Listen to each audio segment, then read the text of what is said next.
ಬಂಗಾಳದಲ್ಲಿ ಚುನಾವಣೋತ್ತರ ಹಿಂಸಾಚಾರ ಇನ್ನೂ ಕೂಡ ಮುಂದುವರಿತಾ ಇದೆ. ಸಂದೇಶ ಖಾಲಿಯಲ್ಲಿ ಭದ್ರತಾ ಪಡೆಗಳ ಮೇಲೆಯೇ ಅಟ್ಯಾಕ್ ಅನ್ನು ಮಾಡಲಾಗಿರುವಂತದ್ದು. ಸಿಬ್ಬಂದಿ ಮೇಲೆ ಮಿಡ್ ನೈಟ್ ನಲ್ಲಿ ದಾಳಿಯನ್ನ ಮಾಡಲಾಗಿದೆ. ಬಂಗಾಳದಲ್ಲಿ ಇನ್ನೂ ಕೂಡ ಹಿಂಸಾಚಾರ ಮುಂದುವರಿತಾ ಇದೆ. ಚುನಾವಣೋತ್ತರ ಹಿಂಸಾಚಾರ. ಸಂದೇಶ ಖಾಲಿಯಲ್ಲಿ ಭದ್ರತಾ ಪಡೆಗಳ ಮೇಲೆಯೇ ಅಟ್ಯಾಕ್ ಅನ್ನು ಮಾಡಲಾಗಿದೆ. ಸಿಬ್ಬಂದಿ ಮೇಲೆ ಮಿಡ್ ನೈಟ್ ದಾಳಿಯನ್ನ ಮಾಡಿದ್ದಾರೆ ದುಷ್ಕರ್ಮಿಗಳು. ಓರ್ವ ಮಹಿಳಾ ಪೊಲೀಸ್ ಸಿಬ್ಬಂದಿಯ ಸ್ಥಿತಿ ಇದೀಗ ಗಂಭೀರವಾಗಿದೆ. ಪೊಲೀಸ್ ಸಿಆರ್ಪಿಎಫ್ನ 5 ಸಿಬ್ಬಂದಿಗೆ ಗಾಯ ಆಗಿರುವಂಥದ್ದು. ಸಿಬ್ಬಂದಿಗೆ ಗಾಯಗಳಾಗಿದೆ. ಉತ್ತರ 24 ಪರಗಣದ ಸಂದೇಶ ಖಾಲಿಯಲ್ಲಿ ಹಿಂಸಾಚಾರ ಇನ್ನೂ ಕೂಡ ಮುಂದುವರಿತಾ ಇದೆ. ವಿಜಯೋತ್ಸವ ಮೆರವಣಿಗೆ ಸಂದರ್ಭದಲ್ಲಿ ಬಿಜೆಪಿ ಟಿಎಂಸಿ ಕಿತ್ತಾಟವನ್ನ ಮಾಡಿಕೊಂಡಿದ್ದಂಥದ್ದು. ಪ್ರತ್ಯೇಕವಾದಂತಹ ದಾಳಿಯನ್ನ ಮಾಡಿಸಿದಂತಹ ಪ್ರಕರಣದಲ್ಲಿ 2 ಕಾರ್ಯಕರ್ತರು ಬಲಿಯಾಗಿದ್ರು.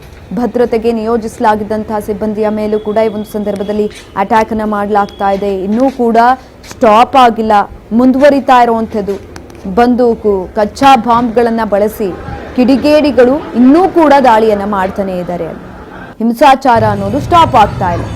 ಭದ್ರತಾ ಪಡೆಗಳಿಂದ ಶಸ್ತ್ರಾಸ್ತ್ರಗಳನ್ನ ವಶಕ್ಕೆ ಕೂಡ ಪಡೆದುಕೊಳ್ಳಲಾಗಿದೆ. ಪರಿಸ್ಥಿತಿಯನ್ನ ನಿಯಂತ್ರಿಸೋದಕ್ಕೆ ಹರಸಾಹಸವನ್ನ ಕೂಡ ಈ ಒಂದು ಸಂದರ್ಭದಲ್ಲಿ ಪಡ್ತಾ ಇರುವಂಥದ್ದು. ನಿನ್ನೆ ಸಿಬ್ಬಂದಿಗಳ ಮೇಲೆ ಮಿಡ್ ನೈಟ್ ಅಲ್ಲಿ ದಾಳಿಯನ್ನ ಮಾಡಲಾಗಿದೆ. ಸಂದೇಶ ಖಾಲಿಯಲ್ಲಿ ಭದ್ರತಾ ಪಡೆಗಳ ಮೇಲೆಯೇ ಅಟ್ಯಾಕ್ ಅನ್ನ ಮಾಡಿರುವಂಥದ್ದು. ಗಂಭೀರವಾಗಿದೆ ಓರ್ವ ಮಹಿಳಾ ಪೊಲೀಸ್ ಸಿಬ್ಬಂದಿಯ ಸ್ಥಿತಿ. ಪೊಲೀಸ್ ಸಿಆರ್ಪಿಎಫ್ನ 5 ಸಿಬ್ಬಂದಿಗಳಿಗೆ ಇದೇ ಸಂದರ್ಭದಲ್ಲಿ ಗಾಯಗಳು ಕೂಡ ಆಗಿರುವಂಥದ್ದು. ಒಂದ್ ಕಡೆಯಲ್ಲಿ ಅವರಿಗೆ ಚಿಕಿತ್ಸೆಯನ್ನ ಕೂಡ ಕೊಡಿಸಲಾಗ್ತಾ ಇದೆ. ಹಿಂಸಾಚಾರ ಅನ್ನೋದು ಸ್ಟಾಪ್ ಆಗ್ತಾ ಇಲ್ಲ. ಇಲ್ಲಿ ಕಿತ್ತಾಟ ಅನ್ನೋದು ಮುಂದುವರಿತಾನೆ ಇದೆ. ಪ್ರತ್ಯೇಕವಾಗಿ ದಾಳಿಯನ್ನ ಮಾಡಿ ಹಿಂಸಾಚಾರ ಅನ್ನೋದು ಜಾಸ್ತಿ ಆಗ್ತಾ ಇರುವಂಥದ್ದು. ಭದ್ರತಾ ಪಡೆಗಳನ್ನ ನಿಯೋಜನೆ ಮಾಡಲಾಗಿತ್ತು, ಅವರನ್ನು ಕೂಡ ಬಿಡ್ತಾ ಇಲ್ಲ. ಬಂದೂಕು, ಕಚ್ಚಾ ಬಾಂಬ್ಗಳನ್ನ ಬಳಸಿ ದಾಳಿಯನ್ನ ಮಾಡಲಾಗ್ತಾ ಇತ್ತು. ಇದೀಗ ಅದನ್ನ ವಶಕ್ಕೆ ಕೂಡ ಪಡೆದುಕೊಳ್ಳಲಾಗಿದೆ. ಪರಿಸ್ಥಿತಿಯನ್ನ ನಿಯಂತ್ರಿಸೋದಕ್ಕೆ ಹರಸಾಹಸವನ್ನ ಕೂಡ ಪಡಲಾಗ್ತಾ ಇರುವಂಥದ್ದು.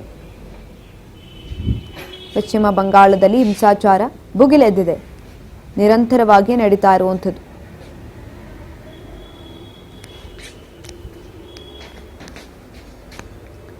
ಪೊಲೀಸ್ ಸಿಆರ್ಪಿಎಫ್ನ 5 ಸಿಬ್ಬಂದಿಗಳಿಗೆ ಗಾಯಗಳಾಗಿದೆ. ಉತ್ತರದ 24 ಪರಗಣದ ಸಂದೇಶ ಖಾಲಿಯಲ್ಲಿ ಹಿಂಸಾಚಾರ ಜಾಸ್ತಿ ಆಗಿರುವಂಥದ್ದು.